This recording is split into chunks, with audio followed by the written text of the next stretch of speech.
سیرت گھر کی زندگی کو کہتے ہیں، باہر کی زندگی کو کہتے ہیں، معاشرتی زندگی کو کہتے ہیں، اخلاقی زندگی کو کہتے ہیں، محبت اور مربت کو کہتے ہیں، عزت اور احترام کو سیرت کہا جاتا ہے، خلوت اور جلوت کو سیرت کہا جاتا ہے، تنہائی کو، لوگوں کی مجلسوں میں جلوہ گر ہونے کو، اس کو سیرت کہا جاتا ہے، ظاہر و باطن و اس سب کو سیرت کہا جاتا ہے۔ نبی علیہ السلام نے سیرت کا آغاز کیا اور انہیں بتلایا، ان سے پوچھا بتلاؤ تم نے مجھے کیسا پایا ہے، میری زندگی تمہارے سامنے ہے۔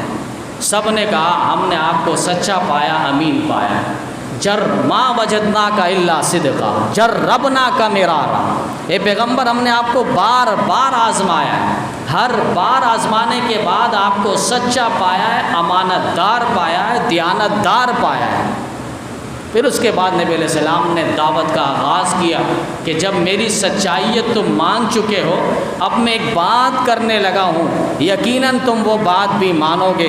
اور نبی علیہ السلام نے فرمایا قولوا لا الہ الا اللہ تفلحون، لوگو لا الہ الا اللہ پڑھ لو، ایک اللہ کو حاجت روا، مشکل کشا، بگڑی بنانے والا، دستگیر اور کارساز غوث مان لو تو تم کامیاب ہو جائے۔ اچھا ہے، وہ غم میں ایک لحاظ سے پریشان ہیں، ان کا بھائی چلا گیا، ان کے والد چلے گئے دنیا سے، تو ان کے لحاظ سے وہ چولہا میں کھڑا نہیں ہو سک رہے، بیٹھ نہیں سک رہے، پریشانی کا معاملہ ہے، تو آپ نے گھر والوں نے، رشتہ داروں نے، کسی اڑوس پڑوس نے ان کے لیے کھانے کا انتظام کر دیا، اچھی بات ہے۔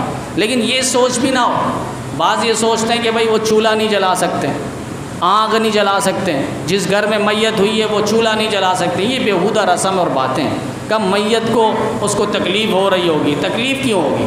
تکلیف آپ کے فضول بیٹھنے سے ہوگی، تکلیف آپ کی بے صبری سے ہوگی، تکلیف آپ کے رونے سے ہوگی۔ حدیث میں باقاعدہ فرشتے اس کو مارتے ہیں کہ بھائی ہم نے تیرے ساتھ کیا جرم کر لیا ہے، تیرے گھر والے واویلا کیوں کر رہے ہیں، یہ سیخ پا کیوں اور یہ شور شرابہ کیوں کر رہے ہیں، یہ آہ و بکا اور رونا دھونا کیوں کر رہے ہیں، ہم نے کیا کیا تمہارے ساتھ؟ جو اٹل تھا، فیصلہ تھا، وہ فیصلہ ہو چکا ہے، تمہارے اوپر نافذ ہو جائے۔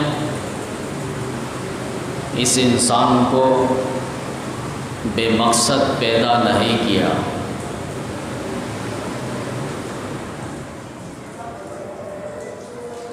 اگر یہ انسان پیدا ہوا ہے تو اسے فوت بھی ہونا ہے۔ اگر یہ انسان دنیا میں آیا ہے تو اسے جانا بھی ہے۔ اگر اس انسان کے اندر روح ڈالی گئی ہے تو اسی انسان سے روح کو نکالی جائے گی۔ اگر اس انسان کو دنیا میں بھیجا گیا ہے، پھر اسی انسان کو اس دنیا سے واپس بلا لیا جائے گا۔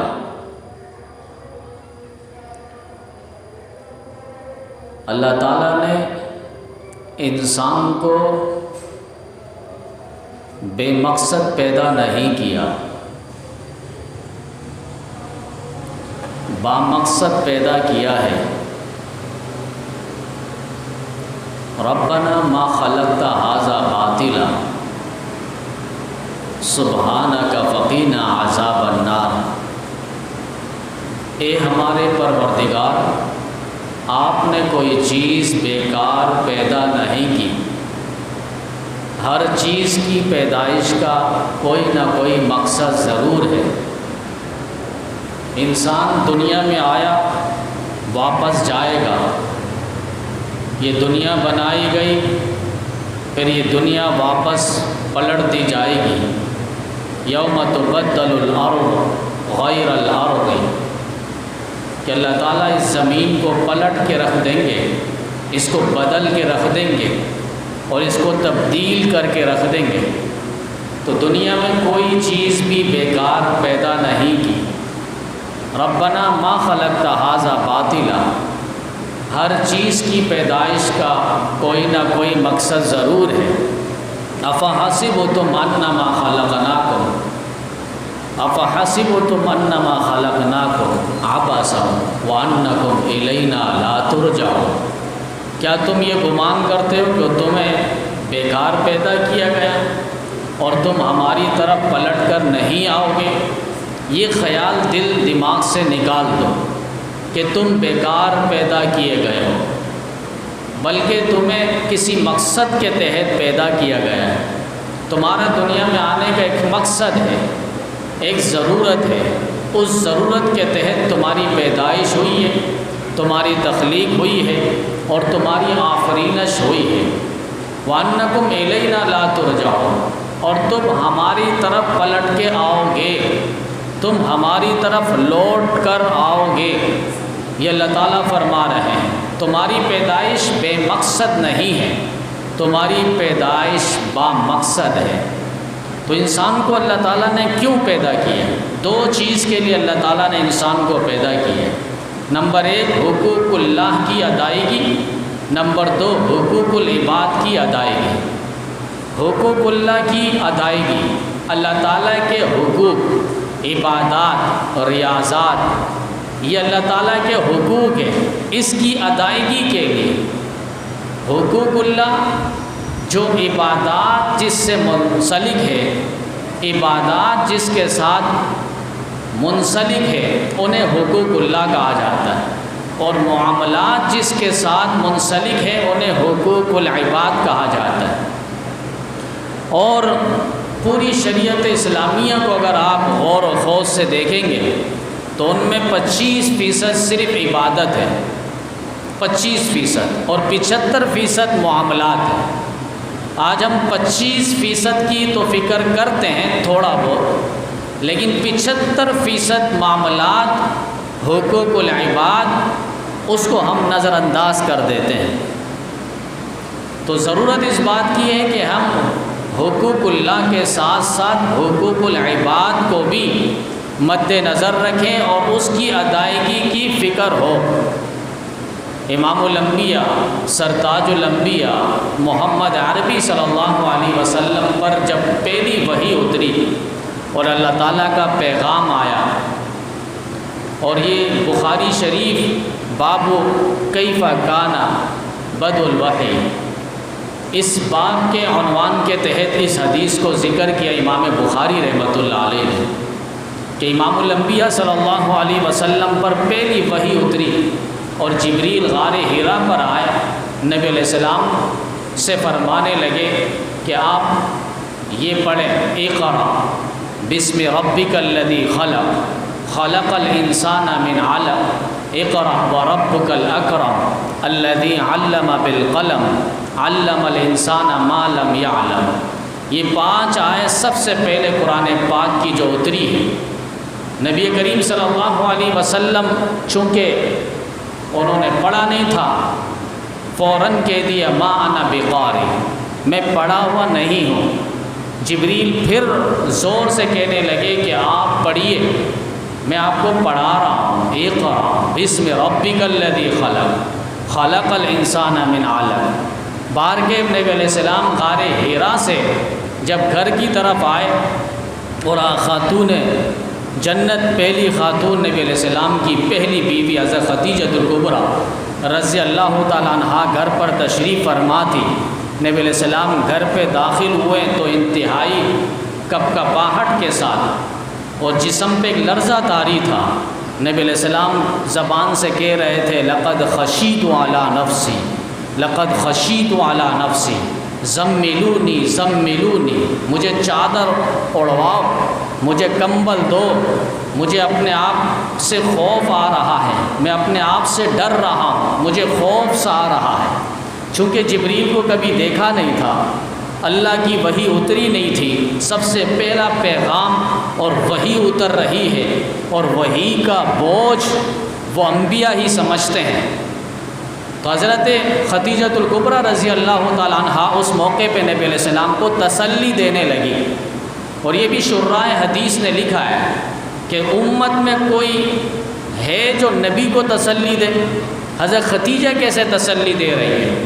تو فرمائیں کہ حضرت خدیجہ کی زبان تو ہے لیکن باتیں اللہ تعالیٰ کی طرف سے ہے۔ حضرت خدیجہ الکبریٰ رضی اللہ تعالیٰ عنہ نبی علیہ السلام کو تسلی دے رہی ہے اور جملہ فرما رہی ہے، سب سے پہلے سیرت نگار، سب سے پہلے نبی کی شان پہ، تعریف پہ، سیرت پر گفتگو کرنے والی یہ پہلی خاتون ہے جس نے نبی علیہ السلام کی سیرت کو اپنی زبان سے ارشاد فرمایا، اے پیغمبر کلا، ہرگز نہیں، آپ ڈریے نا، آپ خوف میں نہ آئیے، کلا واللہ ما یخزیک ابدا، خدا کی قسم، رب ذوالجلال کی قسم، اللہ تعالیٰ آپ کو کبھی ضائع نہیں کرے گا، اللہ آپ کو کبھی رسوا نہیں کرے گا، اللہ آپ کو ضائع ہونے نہیں دے گا۔ کیوں؟ انہوں نے 5 صفات نبی علیہ السلام کی بیان کی حضرت خدیجہ نے۔ پہلی صفت انک لتصل الرحم، کہ آپ رشتہ داروں سے صلہ رحمی کرتے ہیں، آپ رشتہ داروں کے حقوق ادا کرتے ہیں۔ وتحمل الکل، آپ بے کسوں کا بوجھ اٹھاتے ہیں، بے سہاروں کا سہارا بنتے ہیں اور کمزوروں کا آپ والی متولی بنتے ہیں۔ انک لتصل الرحم وتحمل الکل وتکسب المعدوم، اور مفلسوں کا، جن کے پاس کچھ بھی نہیں ہے کھانے پینے کو، آپ ان کو کما کر دیتے ہیں، ان کی مالی مدد کرتے ہیں۔ وتکسب المعدوم وتقرئ الضیف، آپ مہمان نوازی کرتے ہیں، آپ نے کبھی مہمانوں کی بے اکرامی نہیں کی، آپ نے ہر آنے والوں کو عزت اور احترام کے ساتھ بٹھایا، ان کی مہمان نوازی کی، ان کا تواضع آپ نے کیا۔ وتقرئ الضیف وتعین علی نوائب الحق، اور آپ نے ہمیشہ تکلیف کے معاملات میں، تکلیف کے وقت، پریشانی کے وقت حق کا ساتھ دیا ہے۔ یہ 5 صفات اور خوبیاں، کمالات حضرت خدیجہ الکبریٰ رضی اللہ تعالیٰ عنہا نبی علیہ السلام کو تسلی دیتے ہوئے فرما رہی ہے۔ آپ تو صلح رحمی کرنے والے ہیں، صلح رحمی نبی علیہ السلام نے فرمایا جو رشتہ داروں کے ساتھ صلح رحمی کرتا ہے، ان کے ساتھ بنا کے رکھتا ہے، ان رشتوں کو جوڑ کے رکھتا ہے، اللہ تعالیٰ ان کی عمر میں بھی برکتیں دیتا ہے، ان کی زندگی میں بھی برکتیں دیتا ہے، ان کے مال اولادوں میں بھی اللہ تعالیٰ برکتیں دیتا ہے۔ رشتہ داروں کے اتنے فوائد ہیں صلح رحمی، تو آپ تو صلح رحمی کرنے والے ہیں، اے پیغمبر آپ تو صلح رحمی رشتہ داروں کے ساتھ جوڑ کر رہنے والے ہیں، اور آپ تو بے کسوں کا، مفلسوں کا سہارا بننے والے ہیں، یتیموں کا آپ والی ہیں، کوئی بے سہارا نظر آئے آپ ان کی مالی مدد کرتے ہیں اور کما کر انہی کی مدد کرتے ہیں، آپ سارا کمائی آپ کا ان کے لیے ہوتا ہے، اور آپ تو مہمان نواز سے، آپ تو مہمانوں کا اکرام کرنے والے ہیں، اور اسی طرح آپ پریشانی کے وقت حق کا ساتھ دینے والے ہیں۔ یہ 5 صفات اور خوبیاں حضرت خدیجہ رضی اللہ تعالیٰ عنہا نبی علیہ السلام کو تسلی دیتے ہوئے فرما رہی ہیں۔ اب آپ 5 صفاتوں کو دیکھیں گے، یہ حقوق العباد ہے، سارا بندوں سے تعلق ہے۔ حضرت خدیجہ یہ نہیں فرما رہی اللہ کے رسول آپ تو بڑی نماز پڑھنے والے ہیں، روزہ رکھنے والے ہیں، عبادات اور ریاضات کرنے والے ہیں، غار حرا پر آپ 2-2 3-3 دن راتیں وہاں پر گزارتے ہیں، اور یہ بھی یاد رہے نبی علیہ السلام نے ابھی اعلان نبوت نہیں فرمایا تھا، بخاری کی حدیث ہے کہ نبی علیہ السلام غار حرا میں جا کر اللہ کی عبادت اپنے طریقے سے کیا کرتے تھے۔ تو یہاں حضرت خدیجہ یہ نہیں فرما رہے آپ تو بڑے نیک ہو، کوئی شک نہیں، آپ تو نماز پڑھنے والے ہیں، آپ تو روزہ رکھنے والے ہیں، آپ اللہ کی عبادت کرنے والے ہیں، آپ نیکی اور صدقہ کرنے والے ہیں، یہ نبی علیہ السلام کو تسلی دیتے ہوئے نہیں فرمایا، حقوق العباد کو ذکر فرما رہے ہیں۔ حقوق العباد کو، نماز میں کوئی شک نہیں ثواب میں، روزے میں کوئی شک نہیں اس کے ثواب میں، مالی نیکی اس میں کوئی شک نہیں ثواب میں، لیکن یہاں بتلایا جا رہا ہے کہ اصل حقوق العباد، بندوں کے حقوق کی ادائیگی ہو، اس کو مد نظر سامنے رکھیں۔ تبھی تو نبی علیہ السلام 40 سالہ دہلیز پر جب قدم رکھے اور اللہ کی طرف سے حکم ہوا ان قریش مکہ کو اب تبلیغ کرو، انہیں ڈراؤ دھمکاؤ، انہیں جنت کی خوشخبری سناؤ، انہیں جہنم سے ڈراؤ اور میرا پیغام، میری توحید ان تک پہنچاؤ۔ اس وقت نبی علیہ السلام کوہ صفا کی پہاڑی پہ کھڑے ہو گئے اور وہاں انہیں ایک سبق دہرایا۔ یہ نہیں کہا لقد لبثت فیکم عمرا من قبلی، 40 سالہ میں تمہاری طرف زندگی گزار چکا ہوں، تمہارے درمیان رہ چکا ہوں، تم میرا اٹھنا جانتے ہو، بیٹھنا جانتے ہو، چلنا جانتے ہو، پھرنا جانتے ہو، سونا جانتے ہو، جھاگنا جانتے ہو، میری نشیس و برخاست جانتے ہو، میری اٹھنا بیٹھنا جانتے ہو، میرے گھر کے معاملات جانتے ہو، باہر کے معاملات جانتے ہو، میرا لین دین جانتے ہو، ہر چیز تمہارے سامنے ہے۔ لقد لبثت فیکم عمرا من قبلی، 40 سالہ تمہارے درمیان میں گزار چکا ہوں، بتاؤ قریش مکہ والو میرے کو تم نے کیسا پایا؟ نبی علیہ السلام نے یہ نہیں بتلایا تم میری نیکیاں جانتے ہو، میرے روزے جانتے ہو، میری نماز جانتے ہو، میری عبادات جانتے ہو، میرے غار ہیرا میں جا کر اللہ کی عبادت اور ریاضت یہ سب تم جانتے ہو، بتاؤ مجھے تم کیسا پایا تم نے؟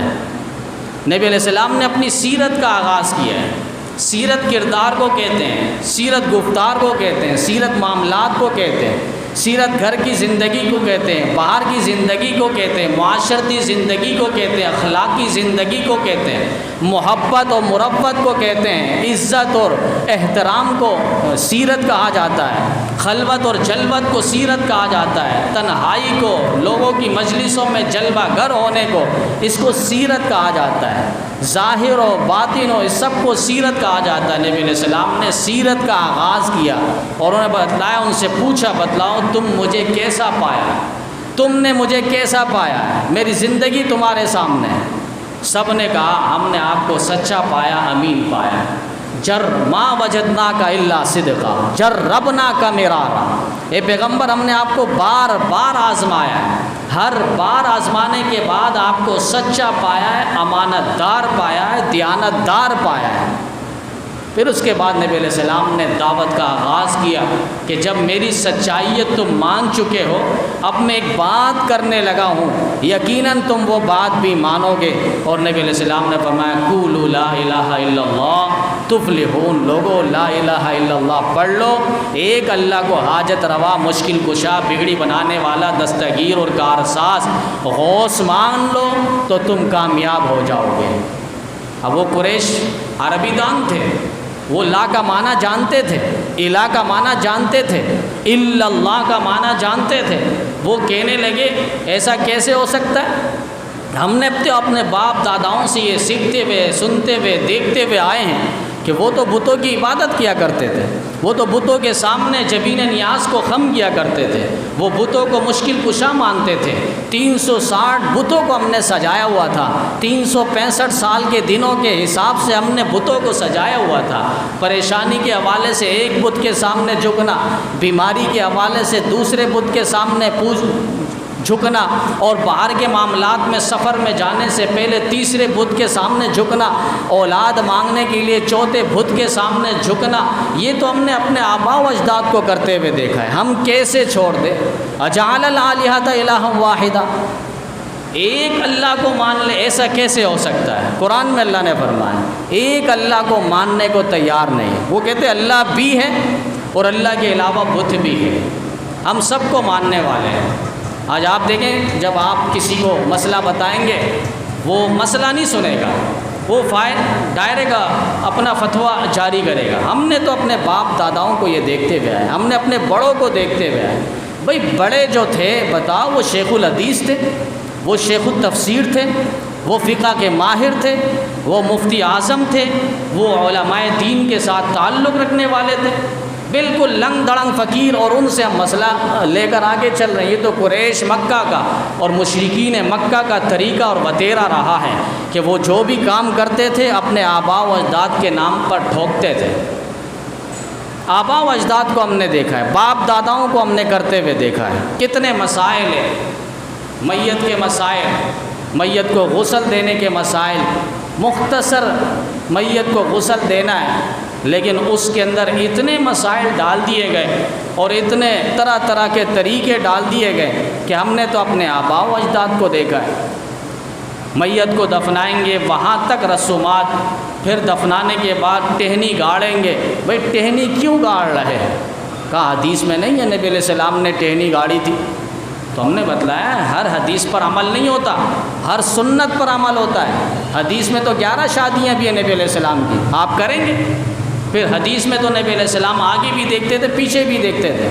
پھر حدیث میں تو نبی علیہ السلام نے جوتی پہن کر بھی نماز پڑھی، آپ جوتی پہن کر نماز پڑھیں گے؟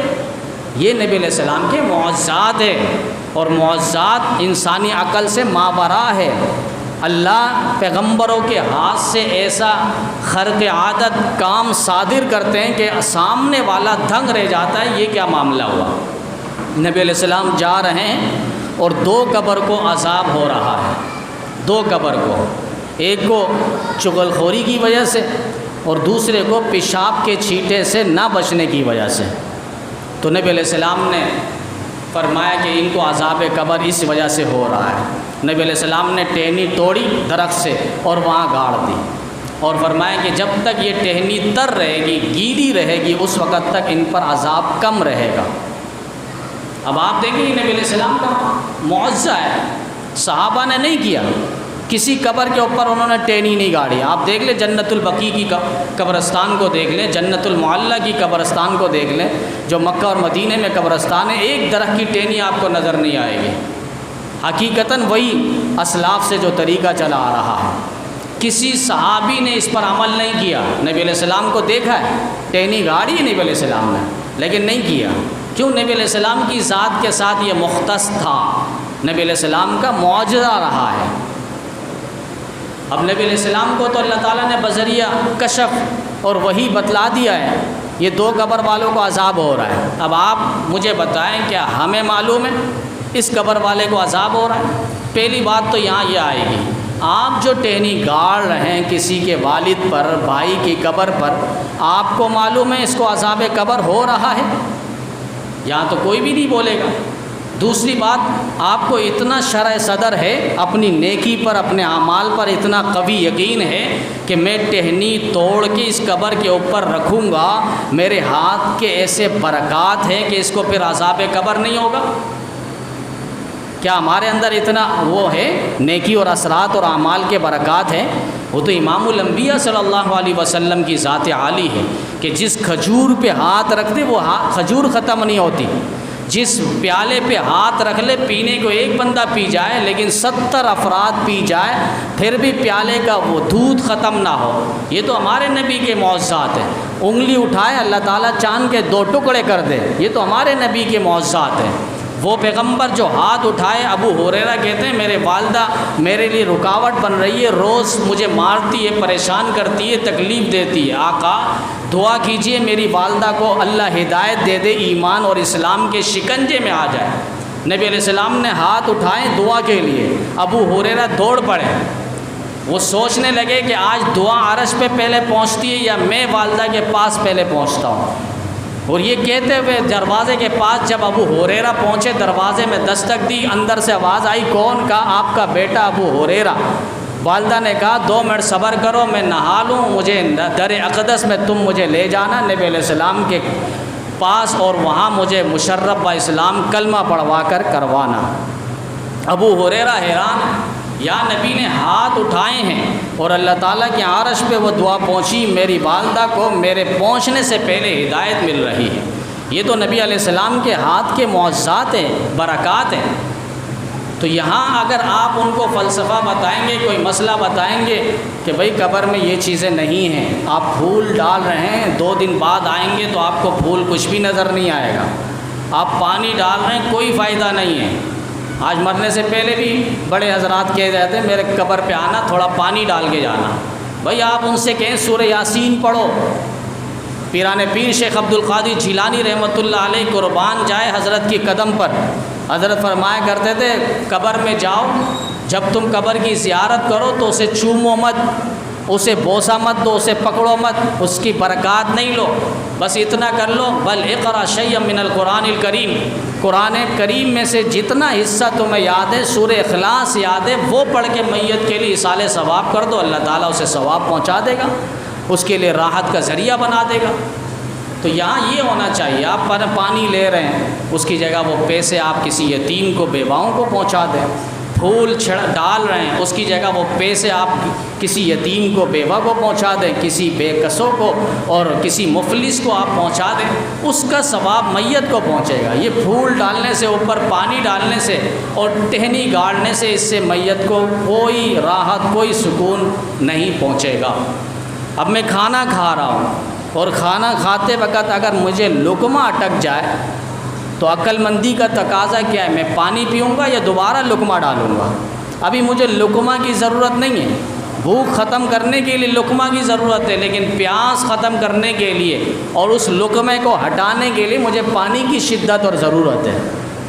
جب تک دنیا میں تھا تو ٹھیک ہے، کھانے پینے کی چیزیں اور راحت، لیکن دنیا سے چلا گیا، اب اس کے لیے غذا، کھانا، طعام، وہ ایک ہی صورت ہے کہ آپ ان کے لیے ایصال ثواب کریں، اور ایصال ثواب کا کوئی طریقہ خاص نہیں ہے، آپ اعمال کے ذریعے بھی ایصال ثواب، نفلی روزہ رکھ کر ایصال ثواب کر سکتے ہیں، قرآن پاک کی تلاوت کے ذریعے ایصال ثواب کر سکتے ہیں، اور اسی طریقے سے نفلی روزہ رکھ کر ایصال ثواب کر سکتے ہیں، عمرہ کر کے آپ اس کے ثواب کو مرحومین کے نام پر ایصال ثواب کر سکتے ہیں، نفلی عبادات کر کے میت کے لیے ایصال ثواب، کھانا پکا کر ان کے لیے ایصال ثواب کر سکتے ہیں۔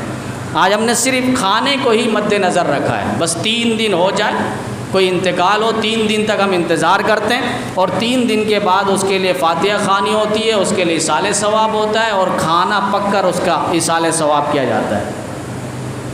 تو کھانے کو مد نظر نہ رکھیں اور دنوں کو بھی خاص نہ کریں، اللہ ایک دن 3 دن سے پہلے بھی اور 3 دن کے بعد بھی ہے۔ جیسے میں نے ایک موقع پہ بتلایا تھا، ایک شخص نے کہا کہ میرے والد کا انتقال 12 جنوری کو ہوا ہے، لیکن مجھے یاد نہیں رہا 12 جنوری کو میں ان کے لیے ایصال ثواب کروں، برسی کروں، آج جو ہے تقریباً 18 جنوری داخل ہے۔ تو ہم نے کہا میرا ایصال ثواب کرنا والد کو ثواب پہنچے گا یا نہیں؟ میں نے کہا اب نہیں پہنچے گا، آپ شریعت کو سبق سکھا رہے ہو یا شریعت سے سبق سیکھ رہے ہو؟ کہا کہ شریعت سے ہمیں سبق سیکھنا ہے، تو شریعت میں کوئی ذکر نہیں ہے آپ دنوں کو خاص کریں، ٹھیک ہے، جو شریعت نے جہاں عبادت کو وقت کے ساتھ خاص کیا آپ وہاں وقت کو خاص کریں۔ مثلاً ابھی آپ بیت اللہ کا عمرہ کریں گے، چکر کریں گے، طواف کریں گے، ملتزم میں جائیں گے، اور اسی طریقے سے مقام ابراہیم پر نماز پڑھیں گے، جہاں جہاں جائیں، یہاں تک کہ میدان عرفات میں چلا جائیں، مزدلفہ میں چلے جائیں، مینا میں چلے جائیں، لیکن آپ کا عمرہ ہی ادا ہوگا، حج نہیں ہوگا۔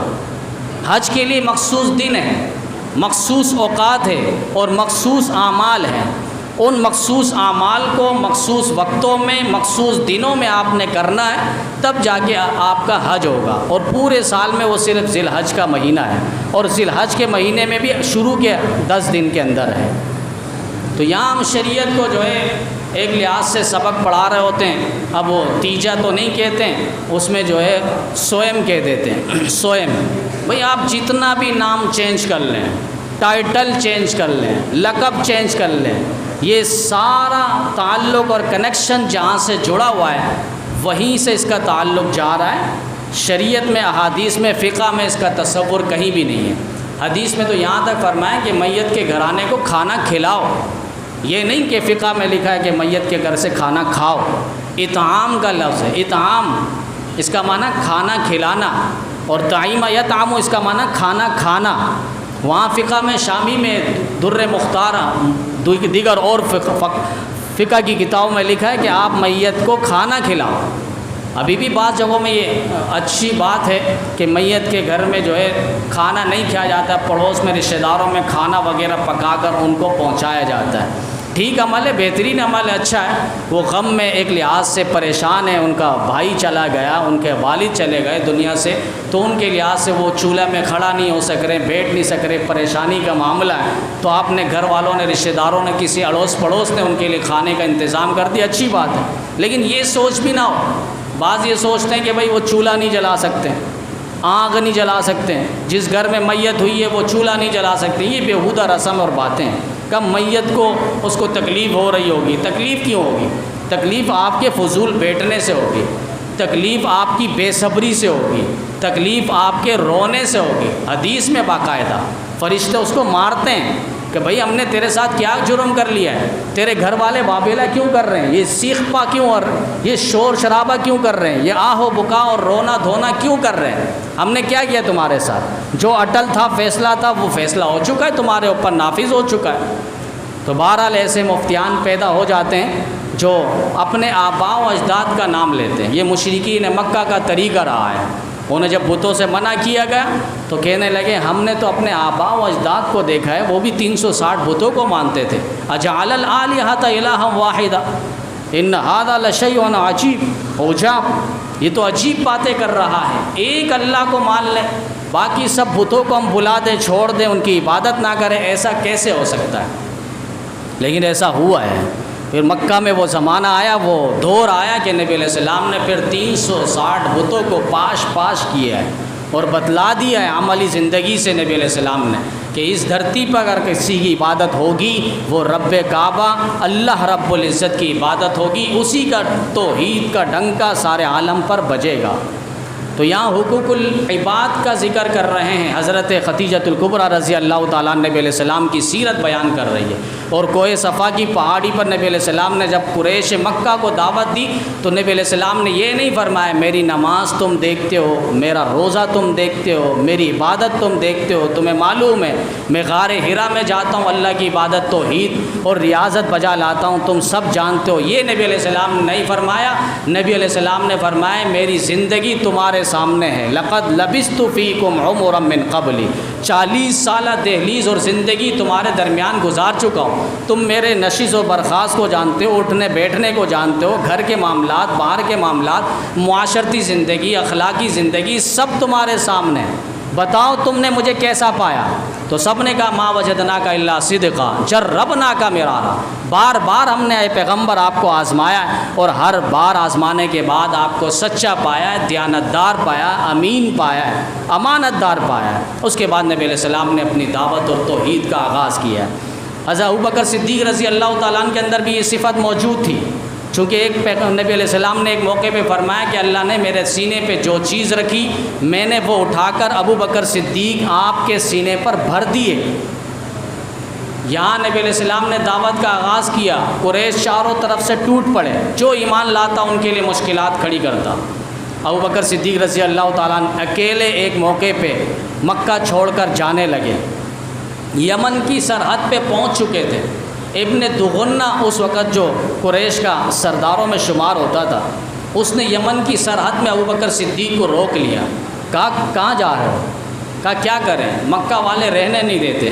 اپنی زبان سے نہ اپنے محسن کو سمجھتے ہیں نہ اپنے وقت کے پیغمبر کو وہ سمجھتے ہیں. تنگ کر کے انہوں نے رکھ دیا ہے. کہا ابوبکر کہاں جا رہے ہو؟ تجارت کے لیے. کہا تجارت کے لیے جا رہا ہوں، بس حبشہ کی طرف جا رہا ہوں اور نہیں آؤں گا. یمن کی سرحد میں پہنچے ہوئے ابن دغنہ نے کہا کہ آپ کے اندر ایسی صفات موجود ہیں اور آپ تو وہ ایسے فردوں میں ہیں کہ ایسا فرد مکہ کی دھرتی پہ تلاش کرنا ناممکن ہے، اور آپ اگر چلے جائیں تو پھر جینے رہنے کا کیا فائدہ ہے. اور اس نے وہی صفت بیان کی جو حضرت خدیجۃ الکبریٰ رضی اللہ تعالیٰ عنہا نے نبی علیہ السلام کی تسلی اور تشفی میں جو جملے کہے تھے، واللہ ما یخزیک ابدا، اے پیغمبر اللہ آپ کو کبھی ضائع ہونے نہیں دے گا. انک لتصل الرحم، آپ تو صلہ رحمی کرنے والے. یہی ابن دغنہ ابوبکر صدیق کی تعریف میں کہہ رہا ہے، صفات میں کہہ رہا ہے، خوبیاں بیان کرتے ہوئے کہہ رہا ہے انک لتصل الرحم، آپ تو رشتہ داروں سے جوڑ کر رہنے والے ہیں، رشتہ داروں کو بنا کر رکھنے والے ہیں، اور آپ تو مہمان نوازی کرنے والے ہیں. وتکسب المعدوم، بے کسوں کو جن کے پاس کچھ بھی نہیں ہے آپ ان کی مالی مدد کرنے والے ہیں، ان کے لیے کمانے والے ہیں. اور آپ تو بے سہاروں مفلسوں کو دینے والے ہیں، اور آپ تو حق کا مشکل وقت میں ساتھ دینے والے ہیں. یہ ابوبکر صدیق رضی اللہ تعالیٰ عنہ کی صفات بیان کر رہے ہیں ابن دغنہ. تو یہاں صفات یہ حقوق العباد ایک لحاظ سے 5 چیزوں کو آپ دیکھیں گے، یہاں حقوق اللہ کا تذکرہ نہیں ہو رہا. تو میں نے بتلایا 25% عبادت ہے، پوری شریعت اسلامیہ کا آپ مطالعہ کریں، اور 75% معاملات ہیں۔ آج ہم 25% کی طرف فکر مند ہیں، نظر رکھے ہوئے ہیں، وہ بھی وہاں بھی تھوڑا بہت، اور 75% معاملات سے بالکل دستبردار ہے۔ نظر ہم نے یکسر بلا دیا ہے کہ حقوق العباد بھی کوئی چیز ہے، معاملات بھی کوئی چیز ہے، کہ بندوں کے حقوق ہو، والدین کے حقوق ہے، پڑوسیوں کے حقوق ہے، رشتہ داروں کے حقوق ہے، چھوٹے بڑوں کے حقوق ہے، بیوی کے حقوق ہے، اولاد کے حقوق ہے، یہ ساری کی ساری چیزیں حقوق العباد کے اندر ہے۔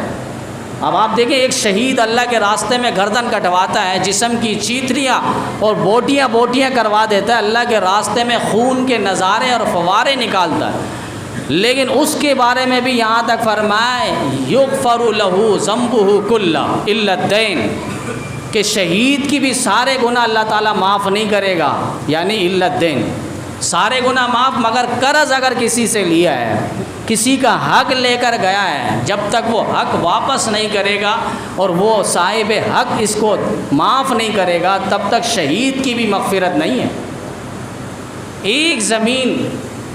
ایک بالش زمین اگر کوئی کسی کا لیتا ہے، ایک بالش تقریباً 9 انچ ہے، اور فرمایا نبی علیہ السلام نے کل قیامت کے دن آئے گا، اللہ تعالیٰ اس کے گلے پہ 7 زمینوں کو رکھ کر اس کو زمین کے اندر دفنا دے گا۔ اتنی طاقت ہے کس کے پاس؟ ایک بالش زمین، پوری آبادی کو مسمار کیا گیا۔ گورنمنٹ کا نام لے رہے ہیں، گورنمنٹ سے کون ٹکر لے سکتا ہے؟ گورنمنٹ کیا ہے؟ گورنمنٹ کی ہے کیا چیز کھاتے پہ؟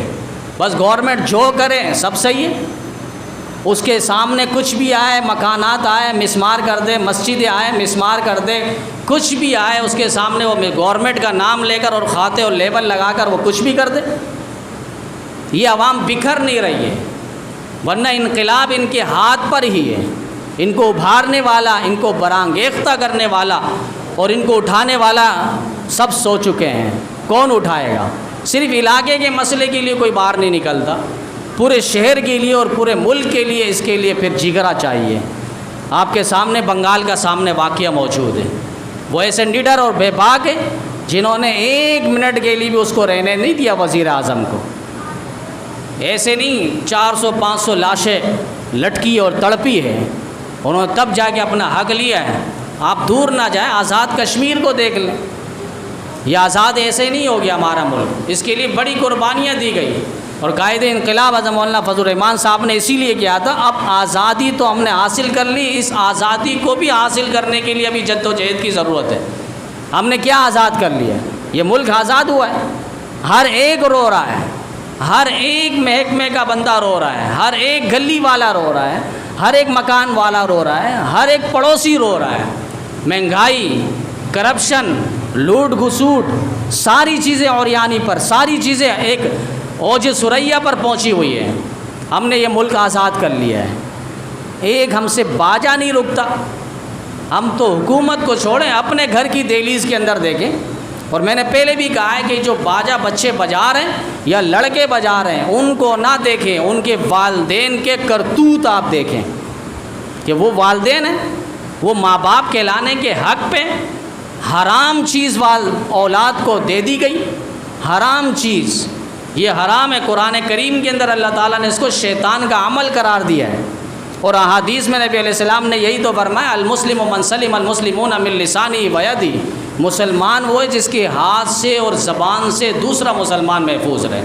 باجے میں ہاتھ بھی لگ رہا ہے، زبان بھی لگ رہی ہے، دونوں چیزیں آ رہی ہیں۔ ایذائے مسلم حرام ہے، شیطان کا عمل ہے، گناہ کبیرہ ہے، حرام ہے، اللہ کو ناراض، خلق خدا کو تکلیف دینا ہے۔ کتنے لوگ پریشان ہیں، یہ والدین ہیں، ان کے چہرے آپ دیکھ لیں جن بچوں نے باجے بجائے ہیں، ان والدین کی زندگی آپ دیکھ لیں، شیطنت اور دجالیت والی زندگی ہوگی کہ اپنے اولاد کو وہ نہ روک سکے، آگے وہ کیا کر سکیں گے؟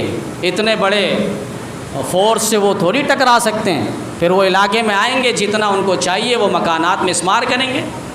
تو ضرورت ہے کہ ہم اپنے آپ کو دیکھیں۔ وفی انفسکم افلا تبصرون، اللہ قرآن میں کہہ رہا ہے اپنے آپ کو دیکھو، اپنے آپ سے عبرت حاصل کرو، ہم کس لیول پہ جا رہے ہیں، ہم کہاں جا رہے ہیں۔ تب جب ہمارے اعمال یہ ہوں گے تو ہمارے حکمران بھی ایسے ہوں گے جنہیں گھر کیا مسجد گرانے پر ان کو ذرا بھی فکر لاحق نہیں ہوگی. یہ مسجد ہے، خانہ خدا ہے، کیا کر رہے ہو؟ تمہیں ذرا بھی شرم نہیں آتی؟ تمہارے آنکھوں میں پٹی پڑ گئی ہے. حقوق العباد کا انسان کو تبھی فکر ہوگا جب موت سامنے ہو. اسے معلوم ہوگا کہ میرے کو ایک دن مرنا ہے، مجھے کفن پہ لپیٹا جائے گا اور مجھے قبر کی دہلیز پہ اتارا جائے گا. حضرت عمر نے صحابہ کے مجلس میں مشورہ کیا تھا اور پوچھا تھا بتاؤ میری نصیحت کے لیے کوئی ایک جملہ بتلاؤ. تو صحابہ نے فرمایا کہ موت عمر، موت. عمر نے اپنے انگوٹھی پہ لکھوا دیا تھا کفا بالموت واعظا یا عمر. اے عمر، تیری نصیحت پکڑنے کے لیے تجھے موت کافی ہے. بس موت سامنے ہوتا عمر لرز جاتا. دنیا سے جانا ہے، موت سامنے ہوگی، اس کی فکر سامنے ہوگی، اس کی قبر سامنے ہوگی، پھر انسان حقوق العباد کی ادائیگی کی طرف رہے گا، پھر حقوق اللہ کی طرف جائے گا. بندوں کے حق کو مارنے سے وہ گھبرائے گا اور ڈرے گا کہ میں مکانات کیسے گرا رہا ہوں، میں مسجدوں کو گرا رہا ہوں. ٹھیک ہے، اگر تیرے لائن پہ اور پٹری پہ اور نقشے پہ آ چکا ہے تو ان کو متبادل راستہ دے دیں، ان کو متبادل جگہ دے دیں. تیرے پاس جگہ کی کون سی کمی ہے؟ لیکن خدا رہا یہ ٹکرائے گا تو ٹکرائے. اس سے پہلے ابرہا آیا تھا، لشکر آیا تھا بیت اللہ کو گرانے کے لیے. پھر پرویز مشرف جیسی طاقت، جس کے پاس صدارت بھی تھی، جس کے پاس وردی بھی تھی، اور جس نے کہا تھا اس وردی اور کرسی سے مضبوط کسی کی کرسی اور وردی ہے.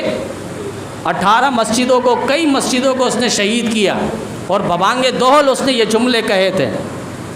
لیکن تاریخ گواہ ہے پوری دنیا میں ایسی بیماری کسی کو ہوتی ہے اور بہت کم لوگوں کو یہ بیماری ہوئی ہے کہ ہڈیوں سے خود بخود گوشوں کا الگ ہو جانا، ہڈیوں سے گوشت خود بخود جدا ہو جانا. خطرناک بیماری کے اندر وہ مبتلا ہوا کئی عرصے تک، پھر وہ دنیا سے چلا گیا. یہ تو انما یعمر مساجد اللہ من آمن باللہ. اللہ پر جس کا ایمان ہے، توحید پر جس کا ایمان ہے، آخرت پر جس کا ایمان ہے، وہ کبھی بھی مسجد کے بارے میں ایسی غلط سوچ نہیں سوچے گا کہ مسجدوں کو گرائے. ٹھیک ہے، تمہارے نقشے پر اگر ہے تو ان کو متبادل راستہ دیا جائے، ان کو پریشان نہ کیا جائے. تو حقوق العباد، بندوں کے حقوق، آج زمینوں پر کیسے کیسے قبضے کیے جا رہے ہیں. کاپی پر کاپی، ایک فائل آپ کے نام پر ہے تو وہی فائل 10 کے نام پر ہے. یہ زمینی قبضہ گروپ ہے، یہ مافیا گروپ ہے، یہ سارے اس گرفت کے اندر موجود ہیں. تو حقوق العباد کی فکر ہوگی موت کی فکر کے ساتھ. ہم موت کو سامنے رکھیں، ہمیں مرنا ایک دن، ہمیں کفن پہ لپیٹا جائے گا. 24 گھنٹوں میں کم از کم 5 منٹ کے لیے ہم تنہائی میں بیٹھ جائیں. نہ ہمارے پاس موبائل ہو، نہ کوئی دوست ہو، نہ کوئی یار ہو سامنے، صرف اللہ کو وہ سامنے مد نظر رکھیں اور ایک تصور کریں. ایک سفید چادر اپنے اوپر اوڑھ لیں اور سوچیں یہ سفید چادر نہیں ہے، یہ میں کفن پہ لپٹا گیا ہوں، مجھ پر موت آئی ہے اور میں ابھی غسل دیا جا رہا ہوں اور ابھی میں قبر میں اتارا جاؤں گا اس کفن کے ساتھ. یہ انسان سوچیں. جب موت کی فکر اس قدر ہوگی تو حقوق اللہ ہو یا حقوق العباد ہو، اس کی ادائیگی کی فکر خود بخود ہو جائے گی. ہمارے اسلاف اکابر تو یہاں تک کہتے ہیں کہ آپ پلاسٹک کا سانپ لے لیں، پلاسٹک کے بچھو لے لیں، اس کو یہاں ایک رکھ دیں، ہاتھوں میں لپیٹ لیں، سانپ کو جسم میں لپیٹ لیں اور اس کے ساتھ تصور کریں کہ میں موت کی وادی میں اتر چکا ہوں، میں قبر میں رکھا جا چکا ہوں اور مجھ پر یہ سانپ اور یہ بچھو نیولے آ چکے ہیں حملہ کرنے کے لیے. یہ انسان تصور کرے گا اور اس کے بعد سوچے گا، موت کی فکر کرے گا، جس کے بارے میں نبی علیہ السلام نے فرمایا اذکروا حازم اللذات، کہ لذتوں کو توڑنے والی چیز کی آپ تذکرہ کرو، یاد کرو، غور و فکر کرو. صحابہ نے پوچھ لیا لذتوں کو توڑنے والی چیز کیا ہے؟ کہا وہ موت ہے. موت ہر خواہشات کو، ہر شہوات کو، لذات کو، نفسانی خواہشات کو توڑ کر رکھ دے گی. موت کو انسان سوچے تو صحیح. آج ہم نے موت کو بلا دیا ہے اور موت کا سوچنا ہی بلا دیا ہے. یہ بڑے بڑے بنگلے بنانا، بلڈنگ بنانا اور مرسیڈیز قائم کرنا، گھر کی دہلیز کو شاندار بنانا اور کمائی کے اندر، فیکٹریوں کے اندر، دیگر اور چیزوں کے اندر اپنے آپ کو 24 گھنٹے لگانا اور نمازوں سے دور رہنا، مسجدوں سے دور رہنا، قرآن پاک کی تلاوت سے دور رہنا، پیغمبر علیہ الصلاۃ والسلام کی سنت اور تعلیمات سے دور رہنا، یہ ساری چیزیں بتا رہی ہے کہ ہمیں موت کی فکر نہیں ہے، ہمیں موت کی ذرا برابر بھی سوچ نہیں ہے. تو یہ موت کی فکر ہوگی، حقوق العباد کی ادائیگی خود بخود ہوگی، اور حقوق العباد ہوگی تو حقوق اللہ کی ادائیگی خود بخود ہوگی. ایک واقعہ لکھا ہے کہ ایک باقاعدہ واقعہ ہوا بھی ہے کہ ایسے لوگ ہیں کچھ جس طرح پنجاب اور دیسی علاقوں میں گاؤں دیہات پہ لوگ ٹرالی چلاتے ہیں اور ٹرالی کے پیچھے انہوں نے بڑے بڑے چٹان والے پتھر انہوں نے رکھے تھے. اب ایک کھائی پر وہ گاڑی گرنے والی تھی، بلکہ جا چکی تھی، اٹک گئی تھی، چونکہ پیچھے جو ہے وہ بڑا بڑا ایک پتھر اور چٹان نما انہوں نے چیزیں رکھی تھی، چٹان اور پتھر، جس کی وجہ سے وہ ٹرالی جو ہے کھائی پر نہیں گری. وہاں سے وہ ڈرائیور بھی سکون سے نکلا، دوسرے اور جو دوست تھے وہ بھی نکل گئے، اور اس کے بعد انہوں نے ٹرالی بھی کھینچ لی دوسری گاڑی کے ذریعے. تو علماء نے فرمایا یہاں دیکھیں آپ، اب ہم اگر حقوق العباد، دوسرے لوگوں کا بوجھ اپنے کندھے پر رکھیں گے، دوسرے لوگوں کو ہم بچانے کی فکر میں رہیں گے، ان کی مالی مدد کریں گے، ان کے ساتھ تعاون کریں گے، ان کے رہن سہن کے اندر اپنے معاملات رکھیں گے، ان کا بوجھ ہم اپنے کندھے پر رکھیں گے، تو اللہ تعالیٰ جہنم کی کھائی سے ہمیں خود بخود بچائے گا. کہ ہم اتنے لوگوں کا تعاون کرتے تھے اور ان کے ہم اخلاق میں، ان کے احسانات میں ہم شامل ہوتے تھے، وہ اخلاق، وہ کردار، وہ گفتار، وہ معاملات آج ہمارے اوپر چٹان بن کر ہمیں سہارا دے کر وہ جہنم کی کھائی سے بچائے گا خود بخود. تو حقوق العباد کی ادائیگی اور حقوق اللہ کی ادائیگی. دین فرمایا کہ دو چیزیں ہیں، دین کے معاملات اور دنیا کے معاملات. مثلاً آپ دین کے معاملات پہ آپ اپنے سے اوپر والے بندے کو دیکھیں کہ بھئی یہ تو فرض پڑھتا ہے، سنتیں بھی پڑھتا ہے، نفلیں بھی پڑھ رہا ہے، اور میں تو صرف فرض پڑھتا ہوں، نفل نہیں پڑھتا. دین کے معاملے میں اپنے سے اونچے کو دیکھیں، بھئی میں تو صرف فرض نماز روزہ رکھتا ہوں، لیکن یہ فرض روزے کے ساتھ دیگر اور ایام 20 کے روزے بھی رکھتا ہے، نوافل روزے بھی رکھتا ہے. یہ دین کے معاملات پہ ہم اوپر کے معاملات کو، لوگوں کو دیکھیں، اور دنیا کے معاملات میں اپنے سے نیچے کو دیکھیں. اگر میرے پاس کار ہے تو ہم موٹر سائیکل والے کو دیکھیں، موٹر سائیکل ہے تو سائیکل والے کو دیکھیں، سائیکل ہے تو پیدل والے کو دیکھیں. اپنے سے نیچے دنیا کے معاملات پہ دیکھیں. آج اس کا برعکس ہوتا ہے کہ ہم دنیا کے معاملے میں اپنے سے، اس کے پاس ایک مکان ہے تو میرے پاس 2 ہونا چاہیے، اس کے پاس ایک گاڑی ہے میرے پاس 2 گاڑی ہونی چاہیے. ہم دنیا کے معاملات میں اپنے سے اوپر کے معاملات کو، لوگوں کو دیکھتے ہیں، جس کی وجہ سے ادائیگی کے اندر، حقوق العباد کی ادائیگی میں کمزوری ہو رہی ہے. تو یہ نامہ اعمال ہے، اور یہی نامہ اعمال کل قیامت کے دن اللہ تعالیٰ جب لوگوں کے ہاتھوں میں دے گا اور وہ لوگ اپنے نامہ اعمال کو خود پڑھیں گے، تو قرآن کریم کے اندر اللہ نے لکھا ہے ما لہذا الکتاب لا یغادر صغیرۃ ولا کبیرۃ الا احصاها. یہ نامہ اعمال کیسا نامہ اعمال ہے، یہ ہماری کتاب کیسی کتاب ہے، اور یہ ڈگری کیسی ڈگری ہے جس کے اندر ایک چھوٹا بڑا کوئی گناہ چھوڑا نہیں، سارے گناہ اس کے اندر درج ہو گئے.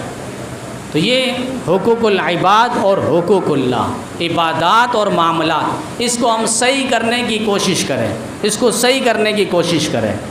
ایک آخری واقعہ، ایک ملک کا قانون اور دستور رہا ہے کہ ہر سال ایک بادشاہ صرف بنتا تھا، ایک سال میں ایک ہی بادشاہ ہوتا تھا، اور اس کے بعد اس بادشاہ کو شہر کے باہر سمندر اور سمندر کے بیچ جزیرہ بنایا ہوا تھا.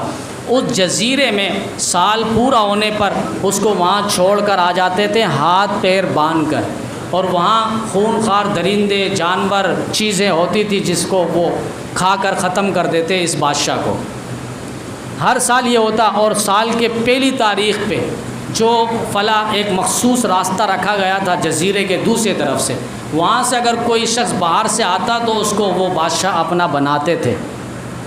چلتا رہا زمانہ، لوگ آتے گئے. اب کسی نے یہ نہیں دیکھا کہ میرے ساتھ ایک سال کے بعد کیا ہوگا، کہ مجھے تو وہاں جزیرے میں جانا پڑے گا جہاں خونخوار چیر پھاڑنے والے درندے اور جانور اور چیزیں ہیں. کوئی یہ نہیں سوچتا تھا، بس ایک سال وزیر اعظم بادشاہ بنیں گے، موج کریں گے، اس کے بعد چلے جائیں گے. ایک دن ایک بادشاہ کو جب اس جزیرے میں ہاتھ پیر باندھ کر چھوڑ کر وہ دوسری طرف سے آنے لگے تو ایک شخص نمودار ہوا پہلی تاریخ پہ ہی. لوگوں نے کہا آج آپ سے ہمارا بادشاہ ہے. تو اس نے کہا تو میں تو بادشاہت کرنے میں نہیں آیا. کہا کہ ہمارے ملک کا قانون ہے، جو پہلی تاریخ کو اس راستے سے آتا ہوا نظر آئے گا وہی بادشاہ ہوگا. اس نے کہا میں تجارت کرنے کے لیے، میں تاجر ہوں. کوئی بات نہیں سنی. اس نے کہا آپ نے کرنا ہوگا، اور سال کے آخر میں پھر آپ کو اس جزیرے میں ہم اسی طرح نظر انداز کریں گے کہ یہاں پر آپ کو چیر پھاڑ کے جانور ختم کر دیں ہاتھ پیر باندھ کے. اب اس نے دیکھا لوگ ماننے کو تیار نہیں ہیں، اس نے کہا کہ چلو ٹھیک ہے، لیکن میری بات بھی تو آپ لوگ مانو گے؟ کہاں آپ مانیں گے، آپ کی ہر بات مانیں گے، لیکن پچھلے قانون پہ کوئی ترمیم نہیں ہونی چاہیے۔ جو قانون بنا ہوا ہے بادشاہ کے ساتھ ایسے ہی ہونا ہے، اس قانون کو آپ رد و بدل نہیں کر سکتے۔ کہا ٹھیک ہے، لیکن میری بات تو مانو گے؟ کہا ٹھیک ہے۔ چلا گیا، یہاں یہ تاجر بادشاہ بن گیا، اور اس نے فوراً لشکروں کو حکم دیا اور کہا کہ اس جزیرے میں جاؤ، سارے خونخوار درندے جانور پرندے جتنے بھی ان سب کو ختم کرو، قتل کر دو، مار دو، پھینک دو، جزیرے سے باہر کر دو۔ اس کے بعد وہاں پہ گھاس وانس لگائے، عالی شان محل بنایا، طرح طرح کی چیزیں اور ہر آسائش زیبائش نمائش ساری چیزیں اس نے جزیرے کے اندر کر دیا۔ سال ختم ہوا اور اس کو بھی لے جایا جانے لگا، تو اس نے کہا کہ میری ہتھکڑی اور بیڑیاں کھولو، مجھے جھگڑو نہیں، میں خود جانے کو تیار ہوں۔ کیوں؟ اب اس نے ساری چیزیں آگے کر لی تھی، اب اس کو کوئی ٹینشن اور پریشانی نہیں تھی، وہ محل نما اس جزیرے کو بنا چکا تھا، ایک عرصہ اور نسل تک وہاں وہ رہ سکتا تھا۔ تو آج ہمیں بھی اس چیز کی فکر کرنی ہے۔ بڑے بڑے فساق آئے اور فجار آئے، انہوں نے بس دنیا ہی کو سمجھا سب کچھ کہ ہمیں یہاں رہنا ہے، باقی آگے جائے جہنم میں جائے، کوئی کاٹنے والا جانور پرندہ بچھو سانپ کچھ بھی ہو، ہمیں کوئی فکر نہیں ہے۔ لیکن یہ اصل تاجر جو آیا تھا، جس نے بتلایا کہ اپنے اعمال کا لشکر بیچ کر وہاں پر وہ ساری چیزوں کو ختم کریں گے، اور وہ سارے گناہ کے کرتوت، وہ سارے جانور اور ان کے کاٹنے والے ساری چیزوں کو ہم ختم کریں گے، یہ اعمال کا لشکر اس نے بھیجا، اور وہاں اس کو محلات ملے، وہاں ہر طرح کی آسائش اور زیبائش اسے ملی ہے۔ تو ہم یہ فکر کریں، اصل جہاں وہ ہے، اصل آخرت ہے۔ سارے آئے جانے کے لیے، کوئی ٹھہرنے اور رہنے کے لیے نہیں آیا، سب نے جانے کے لیے آیا ہے۔ تو آخرت اصل ہمارا مسکن ہے، ماوا ہے اور ٹھکانہ ہے، ہم وہاں کے محل بنائیں، وہاں کی فکر میں لگے رہیں۔ اللہ تعالی ہم سب کو آخرت کی تیاری کرنے کی اور حقوق العباد اور حقوق اللہ کی ادائیگی کرنے کی اللہ توفیق عطا فرمائے۔